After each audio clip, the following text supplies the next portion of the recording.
Good morning. Mr. Trump is a trickster.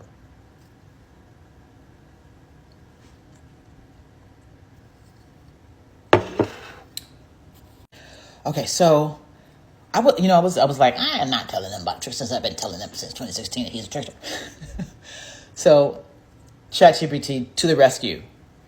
So I say to ChatGPT, tell me about the energy of a trickster in an arena like this. Can you see Trump that way? Absolutely. The trickster archetype is a powerful force in myth, psychology, and political life. And it thrives, especially in destabilized arenas like the one we're in now. Let's break it down, and then we'll look at Trump specifically through this lens. Now, what's interesting is that in the emails that I wrote to the media, I don't know what's going on here. I said, it feels to me like we're dealing with Ferengi.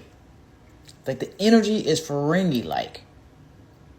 Zero concern for humans, and their attention is on, I don't even know how to qualify it, but it's like Earth is a party planet to them. So the trickster energy, and I laugh, and I shouldn't laugh, but listen, guys, I laugh at times because, listen, if you've had the type of premonitions that I've had for the length of time that I've had without having anyone really listen to you, you laugh. You laugh. The trickster. Disruptive but revelatory. It breaks norms, not just for chaos, but to expose hypocrisy, rigidity, or illusion. What did he do this morning? He revealed for the world and for Israel to know they always break. They always. It doesn't. Israel has this disposition and this attitude that they're like, I get to punch you, but if you punch me back, not only do I get to narrate you as an asshole, but I get to pummel the fuck out of you. And everyone's like, oh, dude, you punched first. Why do you get to punch last? So that's like Israel's disposition. That's how I see Israel.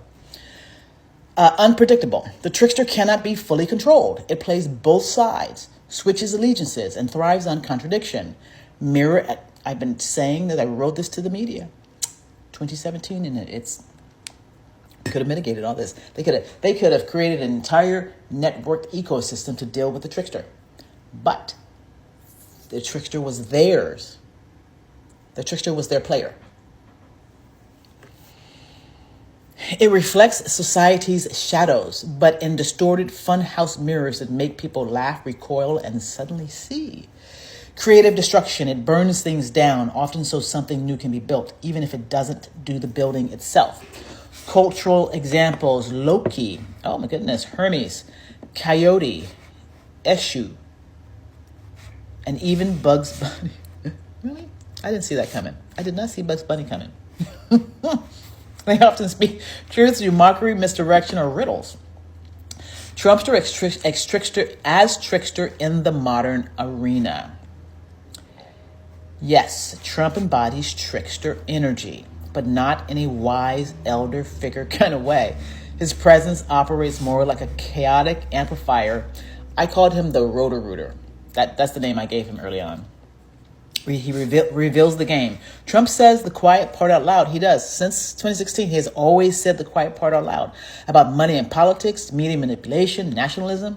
He doesn't challenge the system to fix it. He exposes how rigged or superficial it is by weaponizing it. Now, this is interesting because when he went to the Middle East, no joke. I was like, wow, look at him. He literally just told the entire world that when the United States went into Iraq on behalf of Netanyahu and Israel, we never should have done that. And it was all bad and has led to bad things. And then he proceeded to, line his pocket. But he revealed the quiet part out loud that has been running this ecosystem since 1996 when that clean break document came out. So he shatters norms, and he does these things only if we step up and narrate back. It doesn't happen if it's just narrated and then, like folks like Aaron Parnas and these guys, they pick up the narrative and like, oh, look what Trump is doing. And they just talk about Trump without helping narrate a way out. They're not really explaining anything. They're just talking about Trump. And guess what? When George W. Bush told the media and said, hey, we're going to be building our own reality, what the person said, he said to the media, he said, and the way that you're going to respond to it is you're going to write about what we say. And then if we change our minds, then you're going to write about that too. We change our minds again, you're right about that. What's happening? That's what's happening. If you're going into journalism, do not do that. That's their plan. That props up their narrative.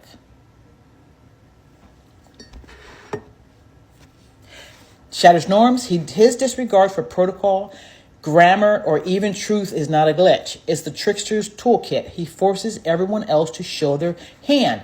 Will you still play by the rules when I don't? Here's one for grammar and or spelling. He wrote a tweet, or somebody wrote a tweet that said, America needs to heal. H-E-E-L. The media on the left was like, oh my God, he can't spell. He's so stupid. And the whole media ecosystem was going on and on and on about how stupid Trump was. And I'm sitting back. And I'm like, there is no way that is what that meant. That man is saying America needs to be brought to heel, because you want to know what? I had a premonition at that exact moment when that happened. And that premonition indicated, I've talked about it before, indicated that some force was trying to bring America to heel. We now know it's Israel. It's not Putin. It's Israel. I'm going to say this again. It's not Putin. It's Israel. Israel is trying to bring America to heel. I'm going to say that one more time. Israel is trying to bring us to heel.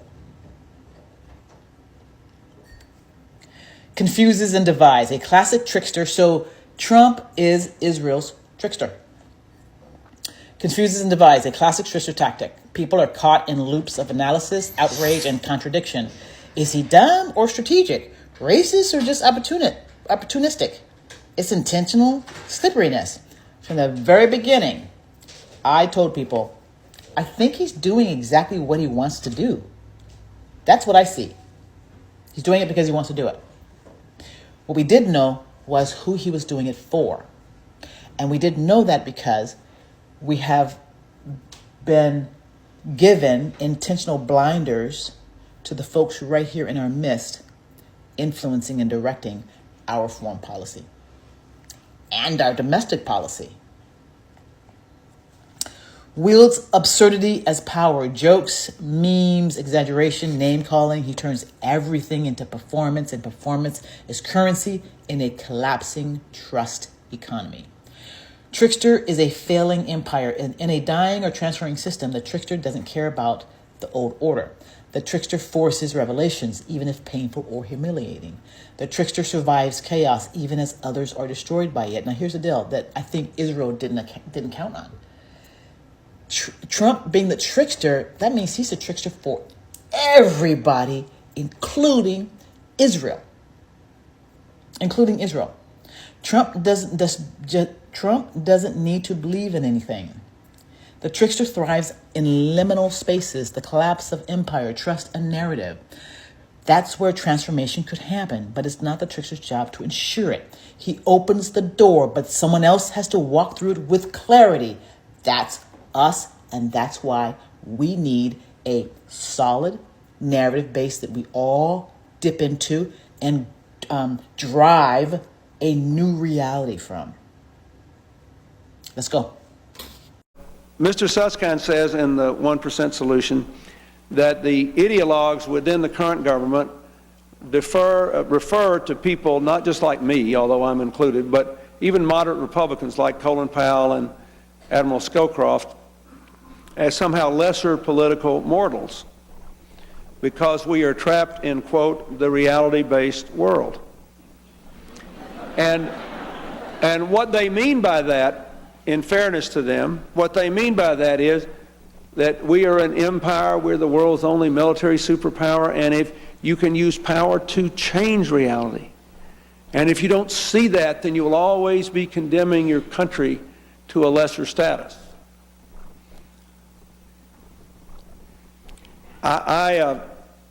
When I was a kid, I grew up in an alcoholic home. I spent half my childhood trying to get into the reality-based world, and I like it here.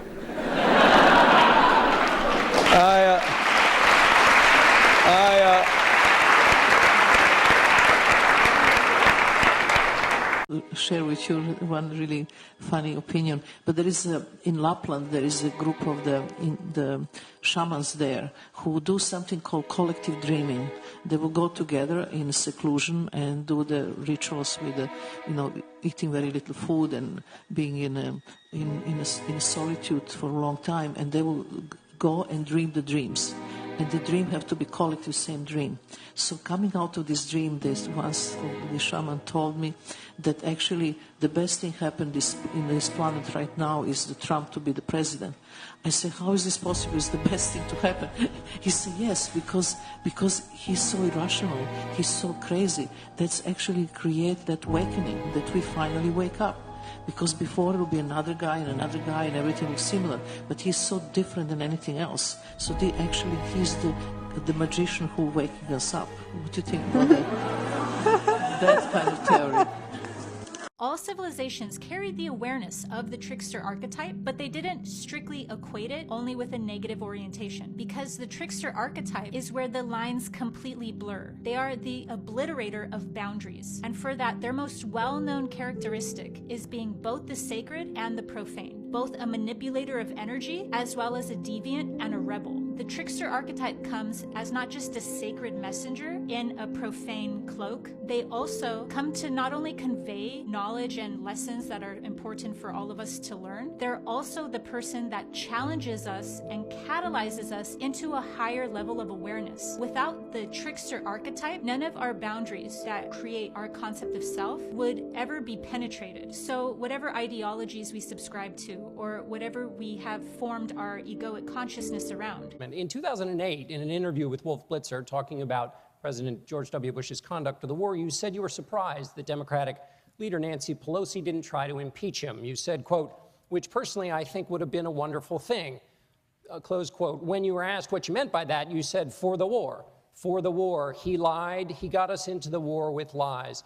Do you still believe President Bush should have been impeached? First of all, I have to say, as a businessman, I get along with everybody. I have business all over the world. I know so many of the people in the audience. And by the way, I'm a self-funder. I have my wife and I have my son. That's all I have. I don't have this. So let me just tell you, I get along with everybody, which is my obligation to my company, to myself, etc. Obviously, the war in Iraq was a big, fat mistake, all right? Now, you can take it any way. It was a mistake. The war in Iraq, we spent $2 trillion, thousands of lives. We don't even have it. Iran is taking over Iraq with the second largest oil reserves in the world.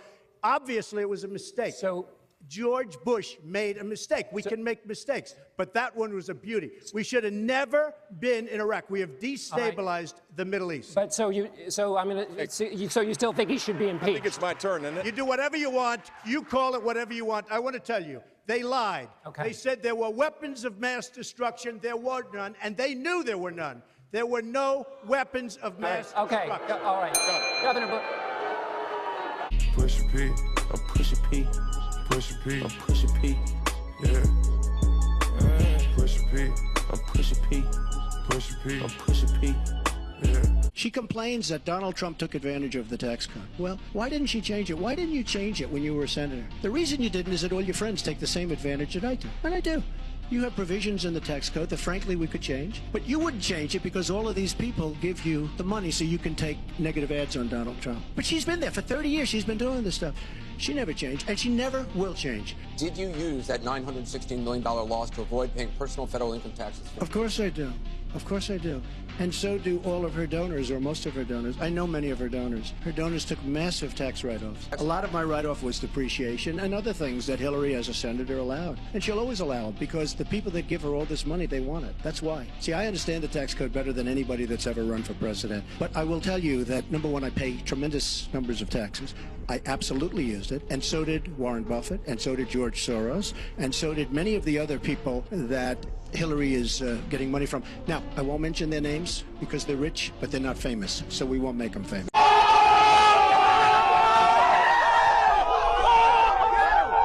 We know what we'll get with Donald Trump, a largely peaceful, stable world. We are going to blow your largest cities and the country itself to smithereens. He is going to get us out of these endless wars. We have to bomb the hell out of them. Peace throughout the world. I'm going to bomb the shit out of them. In fact, he's an anti-war guy. Should we declare war? I think so. Why not? President Trump brought historic peace to the entire world. He brought peace to the Middle East. President Trump ordering the U.S. to, quote, drop the mother of all bombs in Afghanistan. A stable peace plan that was working and no one was dying. Civilian deaths increased 330%.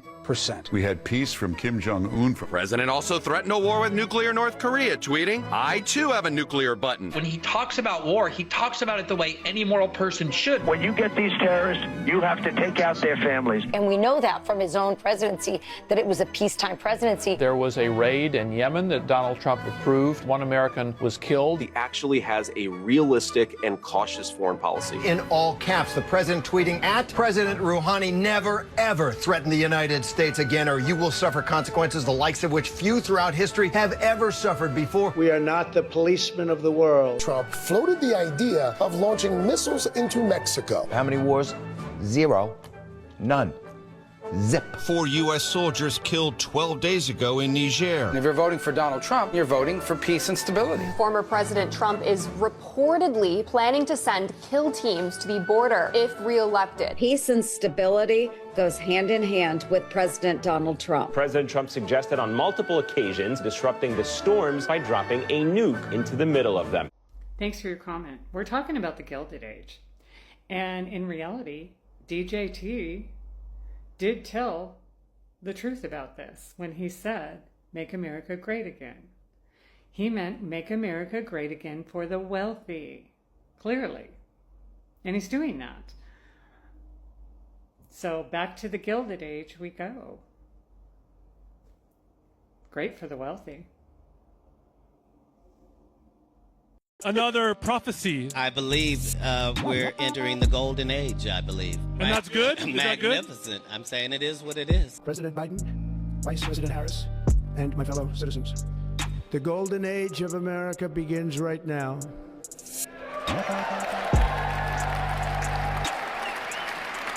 Right after the age of truth, the revealing is the scab being pulled off, and then the healing can begin. Race is not where the line is drawn. It's God's side and the other side. How to defeat Piggy Leg the Trickster. Step 1. Enter the labyrinth of deception. Step 2. Surpass the trickster's guardian by either solving their riddle or choosing combat. The riddle is as follows. I can be cracked, made, told, and played. I bring laughter, yet I can also bring pain. What am I? Upon defeat or solving their riddle, you will receive the Visage Key. This crucial tool will be used further along in your quest. Step 3. Choose the correct door forward, as one will lead you to Piggy Leg, and the other 2 will ensnare your soul in the labyrinth for eternity. Step 4. Endure the Hall of the Orbs, as they whisper cruelties and lies. The orbs will attempt to drive you to madness so that you remain lost in the labyrinth. Step 6. Cross forward into the Cathedral of the Trickster. Be warned, this is the point of no return. Upon entering his arena, the mist will clear, and you will encounter Piggy Leg in his jester form. In this state, he is invulnerable. Now is the time to brandish the key of the visage. Turn the key in a clockwise motion. This will reveal the trickster's true form, a state where they become vulnerable. You must now defeat Piggy Leg in combat. If you survive, you will be rewarded with the trickster's knight armor set and sword. Bear in mind, an angel can never truly be destroyed, and you've now made an enemy in the deceitful one. The Fool is one of the most relatable, intriguing, and recurring figures in the world. It is one of the timeless archetypes which we all inherit at birth. Many of us suffer from the absence of the fool in our lives. Frenetic and upright, we take ourselves too seriously, trying so hard to conform to a world which promotes workaholism, efficiency, and productivity that we might as well be cogs in a machine. Forgetting that playfulness is a basic human need, we wonder why we so easily become bored and exhausted, losing all capacity for spontaneity, authenticity, and passion. The antidote to this would be to give the fool archetype some space in our lives. To be a person is nothing other than to play the fool, and to acknowledge this very fact is the highest form of wisdom. Mental weakness of Western civilization is empathy. The empathy exploit. They're exploiting a bug in Western civilization, which is the empathy response. My heart goes out to you. I am the calm meme. As you can see, I'm not just MAGA, I'm rock MAGA.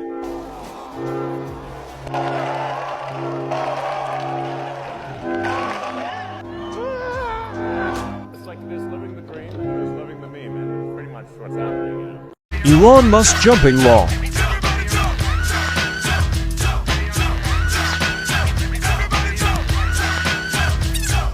Everything we do is under fire.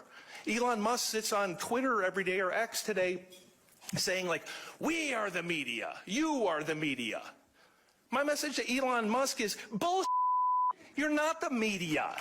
You having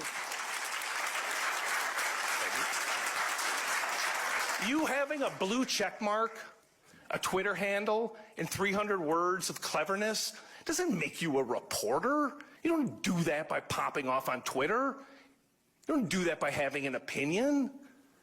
You do it by doing the hard work. As I said in my opening statement, Matt, it is a priority of this White House to honor the First Amendment. And it is a fact that Americans are consuming their news media from various different platforms, especially young people. And as the youngest press secretary in history, thanks to President Trump, I take great pride in opening up this room to new media voices to share the president's message with as many Americans as possible. In doing so, number one, we will ensure that outlets like yours, Axios and Breitbart, which are widely respected and viewed outlets, have an actual seat in this room every day. We also, again, encourage anybody in this country, whether you are a TikTok content creator, a blogger, a podcaster, if you are producing legitimate news content, no matter the medium, you will be allowed to apply for press credentials to this White House. And as I said earlier, our new media website is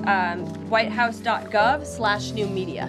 And so we encourage people to apply. Again, as long as you are creating news-related content of the day and you're a legitimate independent journalist, you're welcome to cover this White House. And secondly, the subversive nature of TikTok is that it's everyday people in their bathroom just saying some shit and it pops up on your phone. You don't see some news ticker. The way you subvert the narrative is you have regular people echoing the sentiments. A regular person giving you the independent and unbiased news. Who does that sound like? Who is the most prolific person on TikTok who does that? Oh, perhaps this guy, Aaron Parnas. Let's find out what he's all about, shall we? We have some news right now. We have breaking news right now. We have some big news right now. Enter Aaron Parnas, the son of Lev Parnas, a former advisor to Rudy Giuliani. He is part of a new wave of social media journalists who deliver news directly to millions of followers on platforms like TikTok, Instagram, X, and YouTube through short, digestible videos, bypassing traditional distribution channels. But here's the problem. Is this news really independent? We have some major breaking news right now. The Pope is in critical condition. We have some news right now. Donald Trump has ended congestion pricing in New York, and in doing so said that he is the king. We have some big news right now. Governor Kathy Hochul of New York is considering possibly firing Mayor Eric Adams. Sound familiar? Well, these stories are all headlines directly pulled from mainstream outlets such as CNN, MSNBC, and traditional network news. So if it wasn't obvious before, it should be now. Aaron Parnas is nothing more than a breaking news machine who is simply regurgitating mainstream news headlines on TikTok. And on top of the lack of original reporting, there's also no follow-up investigation and almost no analysis done in most of his videos. He and the many other so-called independent journalists on social media are simply repackaging what's already been reported and delivering it to you in a different format. But people seem to really love it. There is one person on this app that when I hear the term breaking news, I have to immediately stop and watch. I know one thing, that guy Aaron, the guy that's on here doesn't like he eats or sleeps because he's consistently giving the news. I trust him with it. I trust him with the news. I wake up in the morning, get my morning coffee. Hey, Aaron's on, like it's Channel 7. And I tune in. I think a lot of us can agree that Aaron Parnas is really keeping us informed these days. And so now I've created a new challenge that every time he pops up, we have some major breaking news, I immediately need to stop and do 25 push-ups. This message is for Aaron Parnas. You are like my hero right now. Thank you for everything that you're doing. And I hope what I'm about to ask is not too invasive, but I was really wondering if I could read your birth chart. This message is for Aaron Parnas' wife and Ms. Parnas only. Listen, girl, I'm going to need you to give our boy a BJ. Okay? You know it. I know it. He deserves it. Personally, I don't really get it, but people like what they like. So no hate, and it's totally on me to figure out what's appealing and what's not appealing. And I think in this case, the appeal of Aaron and others like Aaron is that he doesn't feel like mainstream media. There is no expensive set. There's no teleprompter. It's just him, his phone, and the news. And I kind of just want to hear from you what your diagnosis is of why the information landscape is just so noisy and stressful right now, and why people do feel comfort in coming to your platforms. Yeah, well, I mean, I think that especially post-election, there is a real distrust in kind of what people talk about mainstream media, legacy media, right? Like your CNNs of the world, your MSNBCs of the world. A lot of people just kind of felt distrustful of what they were getting from mainstream media, not necessarily the information, but rather who was giving it. So I really felt as though there was kind of this like gap where people just were no longer excited about news. And I wanted to get people excited again, especially young people. Once again, I don't agree necessarily, but it would appear to me that it's not the news that people don't trust. It's the association with the legacy institutions like CNN, MSNBC, Fox News, New York Times that people don't like. And if that is true, that's a huge win for the establishment and a monster disappointment for those who wish to see fundamental change in news and journalism, because the reality is Aaron Parnas and most independent media are just extensions of the same corporate media machine they claim to oppose, but with a new look. The game may have changed, but the rules haven't. Whether you're on CNN or TikTok, the stories that get told and the ones that get buried still come down to one thing: who's paying for it? And mainstream media, or probably more accurately, corporate media, has always relied on corporate sponsors to make money. All of these industries have a vested interest, billions of dollars, if not trillions worth of interest in controlling the public narrative, from topics ranging from labor to healthcare, all the way to war. So what's the solution? Because from the looks of it, mainstream media may be quote unquote dead, but its influence is far from gone. It's simply been outsourced. My personal prediction is that instead of traditional anchors in corporate newsrooms, we're going to see a proliferation of an indirect ecosystem of independent talking heads. They won't necessarily be employed by CNN, MSNBC, or the New York Times, but they won't really need to be, as long as they still rely on the same reporting from these institutions. All the remnants from mainstream media will remain, and unless something drastically changes, this cycle will just repeat over and over again. True independent media isn't about new faces spewing the same narratives. It's about doing the actual work. It's about asking the tough questions, holding the powerful accountable. It's about doing the kind of journalism that takes hours, days, even months to do. And it's up to us to demand that change. So is Aaron Parnas a psyop? You let me know what you think. There is an inherent double standard when it comes to Jewish creators on TikTok, so let's talk about it. As a Jewish creator, I talk a lot about what's happening in Israel and Gaza. And when I mention the conflict at all in any of my videos, I get several comments saying, how come you're not talking about what's happening on the ground in Gaza specifically? Now, I want to make something clear. I am pro-Israel. I am pro-Palestine. I am just anti-Hamas, which is where we all should be. And no loss of life, whether on the Israeli side or the Palestinian side, is positive. And unfortunately, the Palestinians have been living under a terrorist regime for far too long, and Hamas's actions have led to where we are today. But setting that aside, on quote-unquote pro-Palestinian posts, you do not see Jewish creators comment on there telling the creator to talk about what's happening in Israel. As someone with a platform, I'm able to use my platform to create the content I want to create. And bashing me, a Jewish creator, for not creating content about specifically what's happening in Gaza, while not bashing pro-Palestinian creators for not talking about the hostages or not talking about what's happening in Israel, is an inherent double standard that people on this app, unfortunately, have come to do. Remember, I'm only one person. I could only report on so much. So remember that next time you comment on my platform. What we're seeing right now from Hamas and Palestinian Jihad is not fighting back against colonialism. These are terrorist attacks by definition. Women and children have been captured, raped, and killed. Hamas terrorists are currently going door to door in kibbutzes in southern Israel looking for Israeli citizens to target. Over 100 citizens have now been killed. Over 1,000 have been injured. Dozens of Israelis have been taken back to Gaza where they have been paraded through the streets. This is an intentional slaughter of civilians merely because you don't agree with their government. Set aside all political factors. What's happening right now is an unprovoked terrorist attack.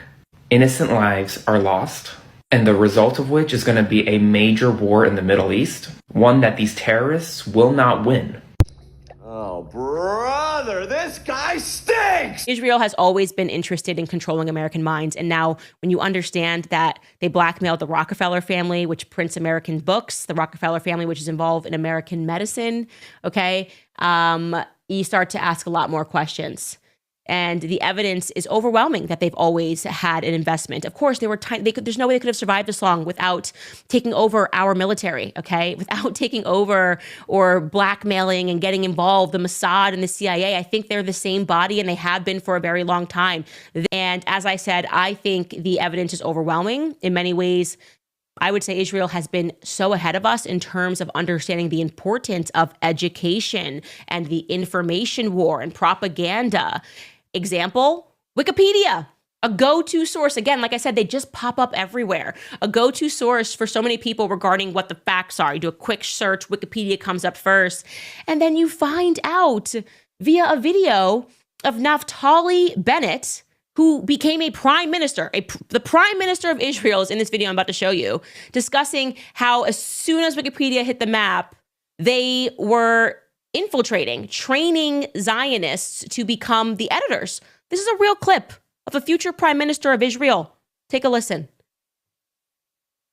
With My Israel has arranged instruction day for wiki editors. The goal of the day is to teach people how to edit in Wikipedia, which is the #1 source of information today in the world. As a way of example, if someone searches the Gaza flotilla, we want to be there. We want to be the guys who influence what is written there, how it's written, and to ensure that it's balanced and Zionist in nature. So casual. We're just like trading editors to go in there and to make sure that things are Zionist. You know, look up anything, it's going to be like Zionist spin on it. So it's like, this is not, none of this stuff is conspiracy, guys. And it's like putting together a puzzle, questions that we all have about our government and why it just seems impossible for the media to tell the truth when anybody questions anything about the foreign state of Israel. And my goal in doing this and showing this is that I hope that people who are Jewish Americans can understand that they too are being influenced by the state. Like they too are being led to believe that like if they don't attack every single person who says anything about the state of Israel, there's a lot of things to critique or ask questions about, that somehow they're going to wake up one day and be in a second Holocaust. And that's not the reality. I strongly believe in the flood the zone theory, which has just overwhelmed the opposition. At a certain point, there's only so much from the executive that he can do, right? When are we going to hit that point? Untrue. I think you see, right now, I say it's both scale, depth, and urgency. That's why you're seeing, and look, I strongly believe in the flood the zone theory, which is just overwhelm the opposition. And I think President Trump has done an amazing thing, is you pick all the different verticals you're going to, and you just drop the hammer. It's executive orders, executive action, all of this. We've got to build a reality-based community together, because the Trump, the MAGA leadership will do everything to upend reality, continue to make the fog and the confusion so that people don't know what's up or what's down or what the truth is, and be real confused.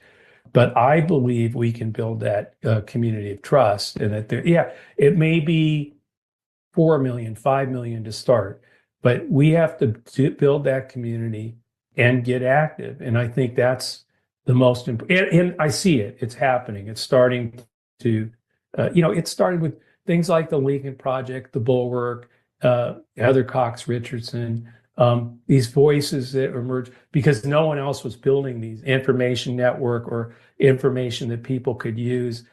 But basically the frame that he put together was the press has to cover Trump like a con man. That's the frame. Quote him, he said, at an August rally in North Carolina, for instance, Trump told the crowd, "From the day I take the oath of office, we will rapidly drive prices down and make America affordable again.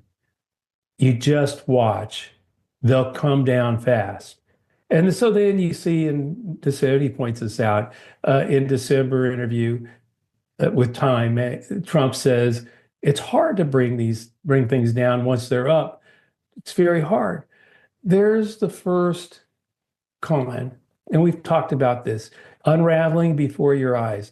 It should have made for banner headlines and days of follow-up stories, but was largely, buried in the mainstream press. And there are so many more of these. And so it's basically, frame everything as the con man playing the con, the snake oil salesman selling you bullshit. And that's what we need to, it's to start framing things and repeatedly frame them. That's the one thing I think that people have gotten, that within the party, within even the people who still think TV ads are the way to communicate within the party, did get that it is the mindless repetition of what if Trump saying the same thing over and over and over again, and that we've got to come back. It's not just respond once. It's completely, basically frame this and continue and repeatedly define as a con man, that the whole thing is a con, that he's a snake oil salesman, that he's a hawker, and call every one out of these things out, because there's going to be many more betrayals to come. It's that the tariffs are not going to be paid by foreign countries. They'll be paid for by the American consumers, which will increase inflation. His mass deportations, if they ever occur, won't make anyone's lives better. They'll simply destroy communities, devastate a critical part of the American, labor force, and disrupt the economy. Inflation again, wages, everything is going to move. So I just think that Trump was really onto something here. Now, this is the thing. We've got to get an information network hub that constantly pushes out that he's a con, constantly.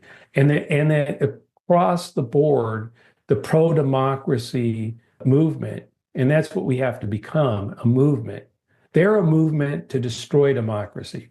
They've been on this for 30, 40 years, and they knew what they were trying to do. We have to not see this as a campaign every 2 years, but as a movement, a pro-democracy movement to keep democracy alive and well and defend it.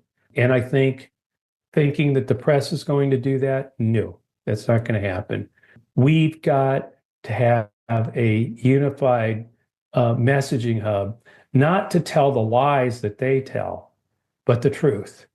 And by the way, one of the things that democracy demands, and that's why I don't think there's anything wrong with Says Us saying and declaring that it's a pro-democracy social network. What could be wrong with that? I mean, it could be partisan about that. We're just a pro-democracy network.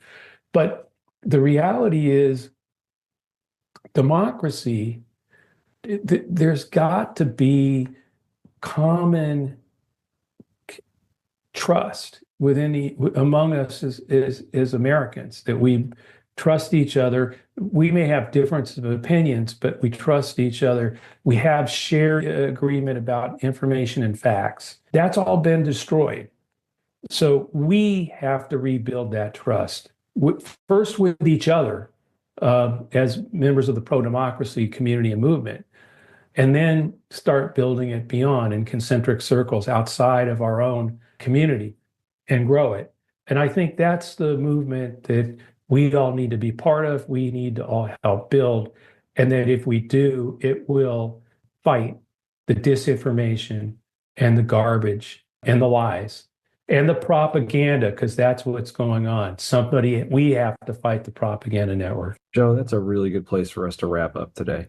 Yeah, we want to keep it short. We know everybody's having, recovering from the holidays and hopefully had a great Christmas, Hanukkah, Kwanzaa, whatever you celebrate. Hope you had a wonderful holiday season and enjoyed the new year and rang it in.